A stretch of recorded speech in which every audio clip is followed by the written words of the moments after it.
Welcome to Your Pharmacy Career Podcast, proudly brought to you by Ravens Recruitment, Australia's leading specialist pharmacy recruitment agency. The podcast series has been created to shine a light on the diverse and inspiring careers of Australia's pharmacists. Each episode will focus on the varied career opportunities within the pharmacy industry by exploring the career paths taken by leaders in the fields of community pharmacy, hospital, industry, government and professional organisations. Careers never follow a defined path. Everyone's story is different and unique in their own way. The podcast series will help you discover the world of opportunities that exist and reveal pathways to achieve your dreams and aspirations. Whether you are a pharmacy student, early career pharmacist, or simply looking for a change at any stage of your career, the podcast series is designed to help you navigate ways into a career and a life that you love. Your host of the podcast series is Ali Sue. Ali, herself a pharmacist, is now the founder of Global Pharmacy Entrepreneurs and a passionate advocate for pharmacists to grow, innovate, excel, and make a lasting impact in the world. It's now over to our host, Ali Sue. Welcome to Your Pharmacy Career Podcast. This is Ali Sue. Today, I'm having a chat with Jess Burrey. I met Jess at APP Rural Pharmacy Forum. She was on stage sharing her experience as a rural pharmacy owner and new great opportunities for early career pharmacists. Jess has been a pharmacy owner since 2016. Across her group of pharmacies, Jess and her team deliver a wide range of services and extended scope opportunities for pharmacists. Driven by a desire to develop the skills of young pharmacists through mentoring and training, Jess has recently partnered with the newly announced Central Queensland Centre for Rural Health operated by JCU. Along with her pharmacy operations, Jess is actively involved in the delivery of health services to rural and remote areas as a board director for Central Queensland Rural Health and Rural Health Management Systems, supporting rural health practitioners and practices to create sustainability and excellence in rural health. Jess is also a member of Central Queensland Clinical Council for the Sunshine Coast, Wide Bay and Central Queensland Primary Health Network. If you're a pharmacy student or an early career pharmacist and you want to know more about rural pharmacy, make sure you listen to this episode. Without further ado, let's welcome Jess. Hey Jess, thank you so much for joining our podcast. Thank you so much for having me, Ali. I'm really excited to have a chat with you today. We met each other at APP, the Rural Pharmacy Forum, and I was really interested in what you were talking about on stage. So here we are. So tell us a bit about yourself.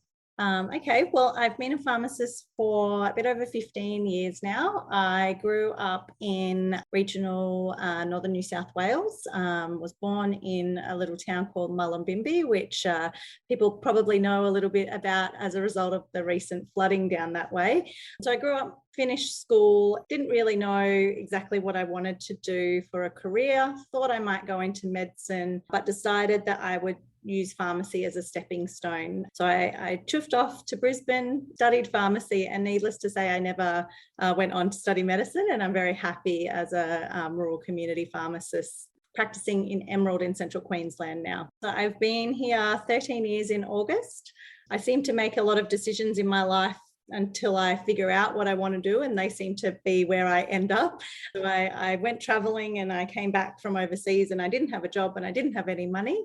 Ended up in Emerald where I had done a little bit of work setting up some pharmacies when the company I had worked for purchased them, and then came back into a role as an area manager in Emerald until I figured where I was going to live. And I'm very, very happy out here. 13 years, 2 children and 4 businesses. So quite an achievement. You shared at APP all these really exciting opportunities. So where do we start? I guess I need to scope it to you to explain why I love being a pharmacist and being a business owner and being a community pharmacist. And a few years ago, I did a little bit of soul searching, trying to figure out whether community pharmacy was where I wanted to stay. And as part of that process, I really looked into what are the things through my life that have made me happy. And for me, there was a resounding consistency in that I love helping people. I love helping to develop people. I'm a runner, and I always feel like I run better when I'm helping someone else achieve their goals than me necessarily achieving my goals. So I kind of looked at that and I was like, okay, well, rather than just decide that community pharmacy isn't for me, and I did go through a point where I thought maybe I didn't want to be a community pharmacist about 10 years ago now.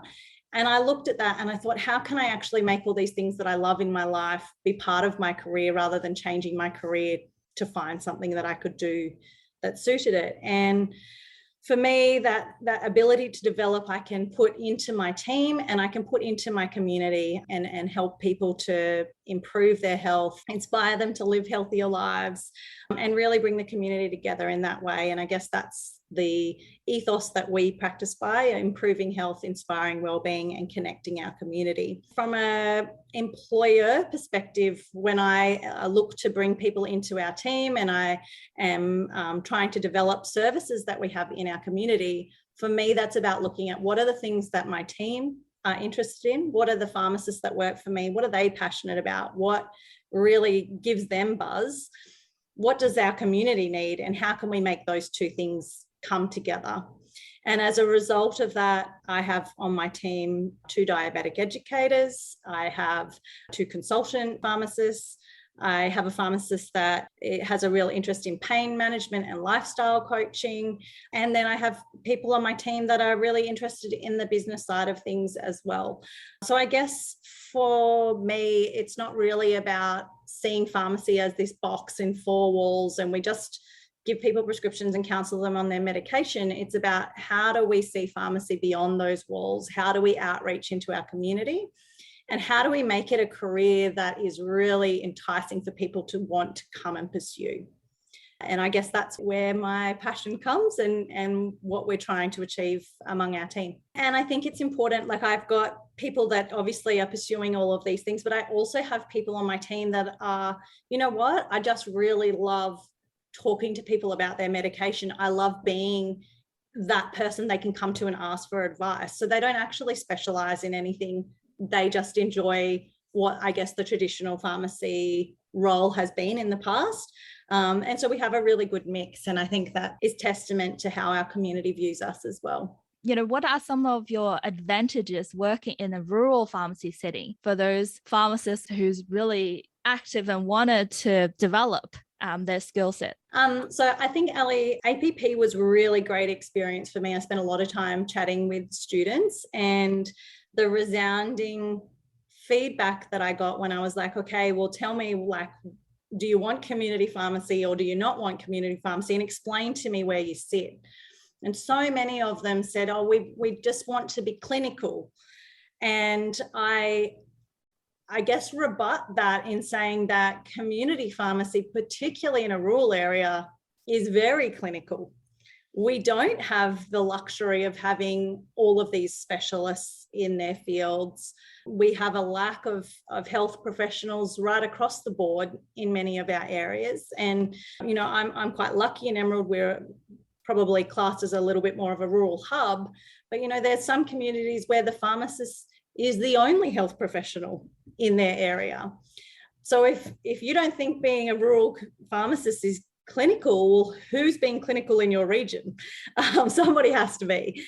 And I think it's really important that perhaps the perception is that working in community pharmacy is all about processing prescriptions and handing out scripts to people. Well, yeah, that's why we're there, because people need to come and get their prescriptions. But there's so much more that we can add to it if we give it the opportunity and we give it the love and we want it to be clinical. I think that really we need to consider, again, as I said, how do we outreach from community pharmacy so we can have that more clinical expertise? How do we improve our workflows so that we can be the clinical face and have time to deliver that? We're often working in sole pharmacist environments, so we need to get our team trained to support us. We need to have our workflow right. And we need to train the general public to realise that it might be 10 or 15 minutes to wait to speak to the pharmacist, because they'll give you that time when it's your turn. And I think that's something we've been really trying to work on over the years. We haven't got it right yet. I think as an industry, we haven't got it right, but it's what we need to start practicing in terms of communicating to people that we are here. We are the clinician. We're not the retail outlet. Despite what our setting might be, we are still clinical in our role. Well said. You're the Central Queensland Clinical Council member at your local primary healthcare network. Could you share with us your involvement as a pharmacist at the primary health network? So I have been on the clinical council for 4 or 5 years now. The opportunity came up initially where they were looking to add a pharmacist member to the council in our region, asked to apply by our local PHN practice support person. And I thought, why not? Who am I? I don't really have much to offer, but I'll put my hat in the ring. And I think at the time I maybe was the only person that put my hat in the ring. But it's been the most amazing experience to understand more about how the health network and health funding works, to really be able to fly the flag for what community pharmacy can contribute, to gain respect from the other health professionals in our region, to really see where we sit as a profession. So I found it the most rewarding experience to be part of it. I've also managed as a result to find out about things when they're just emerging. We've been given amazing opportunities to be involved in things with digital health rollouts and diabetes education projects. So it's really given me the opportunity to see a lot more scope for what we can do as pharmacists and how we can contribute, and for us to have a voice. And I think we often don't have a voice in many of these settings. So it's nice to have that opportunity. In terms of having more pharmacists join their local PHN and clinical councils, there are usually 2-year cycles where you can apply to become a member of the council. And each council will have a different demographic of who they sort of want among their council. I have put forward another pharmacist in our region to join me on the council when we come up for new members in the near future, and hopefully that all comes about, and we can really work together to help build the contribution that community pharmacy can have in the primary health setting. Wow, that's definitely a great advantage for pharmacists to get involved with the primary health network. So you mentioned that APP also, one of your pharmacists is on the Rural Allied Health Specialist pathway. It's a mouthful. So it's the Allied Health Rural Generalist pathway, which is a huge mouthful. We're very lucky that she has received funding through Sarah or Sarah, however you would like to pronounce it, for her course, and that allows her to study without any cost to complete the diploma, but also funds her for some time to have paid study during work, and for us to roll out a project as part of her 2-year program. It's a really amazing opportunity, and something that I wish as an early career pharmacist I had been exposed to. Looking at the program and the electives that she's chosen, I sort of get a little bit jealous that I'm like, I've had to pick all of these pieces together over my career and find these skills myself. And I guess it's a really nice streamlined way to help pharmacists, and the program is across many allied health professions, with the idea being that when you are practicing in a rural area, you need to be across many things, because there might not be an asthma specialist or a diabetes educator in your area. There might not be anything happening in the research space or the health economics space, and you want to get involved in that and see how you can contribute from where you are. So it gives a real variety for people to expand their skills and create I guess, some general specialization across the board so that they're more equipped to deal with what we see day in, day out in a rural setting. Wow, that sounds amazing. So out of curiosity, what's actually involved? What are some of the courses that you saw in her Yeah. list? So Rachel is doing, her project is all around mental health. So we're just finalising her project at the moment, but that will be around mental health first aid and how we can provide training to both our team and to our community in the mental health first aid space. Some of the topics that kind of, when I was looking through the electives, really sprung to mind for me, there was clinical diabetes. So once you have finished the Rural Generalist program, if you've chosen that elective, it is a recognised course where you could then go on to do your practical towards credentialing as a diabetes educator. There's certainly plenty of mental health, chronic disease management, health education, health economics. So it really, whatever your fancy, you can kind of really pull together a lot of different skills through the program. And JCU is who delivers that Rural Generalist training program that Rachel is utilising. And as I said, I'm a little bit jealous. I wish I could be doing it and might be looking over her shoulder while she's doing some of the course. And the really exciting thing, Ali, is that we have been very lucky that we've been funded for a second place in that program. So if we are able to recruit a amazing early career pharmacist to our area, all of the cool stuff that Rachel is doing at the moment will be available to that early career pharmacist as well. Wow, how amazing. So anyone who's listening to this, if you're early career pharmacist, make sure you reach out. Please come to Emerald. You've been a pharmacist for so many years, as well as being a pharmacy owner. What are some advice you can give to our pharmacy students, early career pharmacists who's feeling stuck and wanted to move forward? What are some advice to help them to prepare for that successful career? Okay. So I think really important, and I mentioned it in the opening, that don't be disillusioned and give pharmacy away without some adequate thought into what you're doing. So I know that there's plenty of chat on forums at the moment, people unhappy with the profession, people wanting to leave. And I would challenge you to say that you can make community pharmacy the career you want it to be with the right support and the right attitude and I guess the right guidance behind you.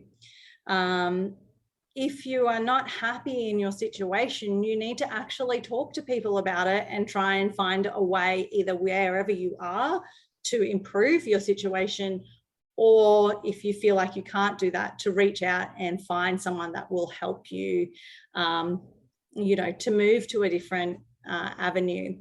I am so fortunate to have an amazing group of pharmacists that I collaborate with. We're spread right across the country. We talk all the time, early career pharmacists to pharmacy owners.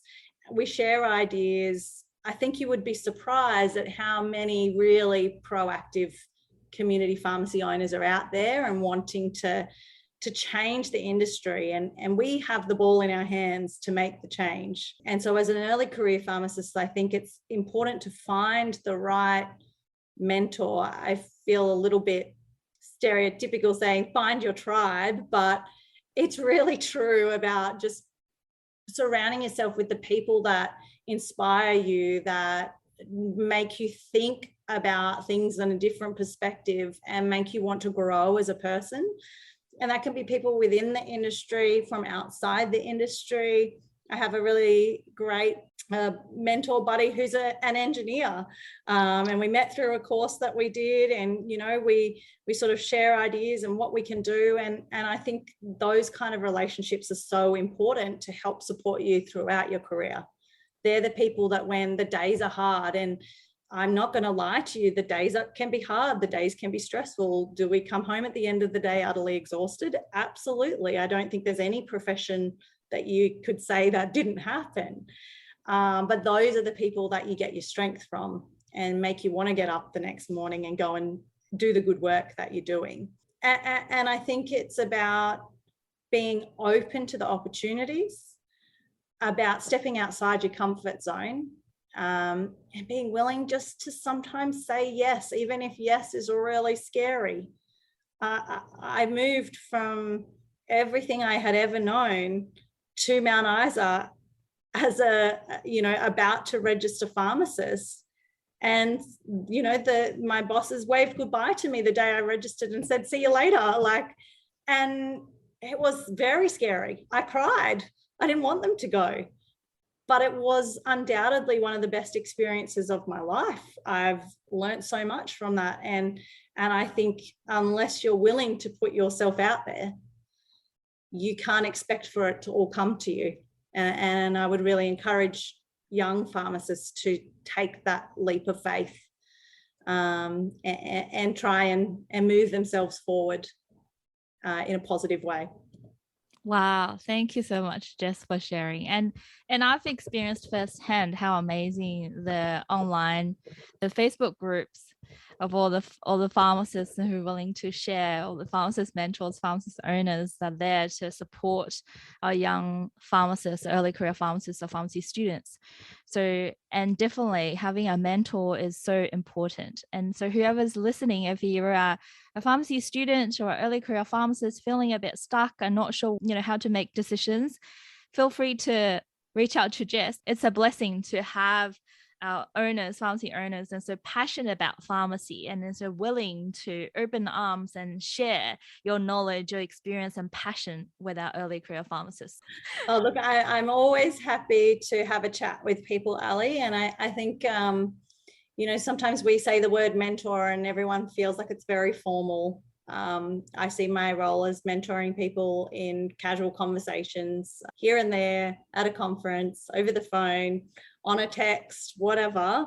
It can be few and far between, but sometimes it's just that you need that one word to spark a thought, and you can really blossom from that point. And I'm happy to offer that to any early career pharmacist, as I'm sure many of my colleagues would also. Wonderful. Well, thank you so much for the chat, Jess. Thank you so much, Ali. It's been really lovely having a chat with you. And I really, welcome the opportunity to reach out to early career pharmacists. It's something that I'm passionate about, is how we move our industry forward. And the only way we can do that is with our ECPs. Yeah, definitely. Thank you for listening to this episode of the Your Pharmacy Career podcast, proudly brought to you by Ravens Recruitment, Australia's leading specialist pharmacy recruitment agency. If you enjoyed this episode and know anyone else who you think would benefit from it, we would be grateful if you could share it with them. Together, we help even more pharmacists develop a career and life they love. If you have any questions or suggestions about future podcast episodes, please reach out to us via email, info@ravensrecruitment.com.au.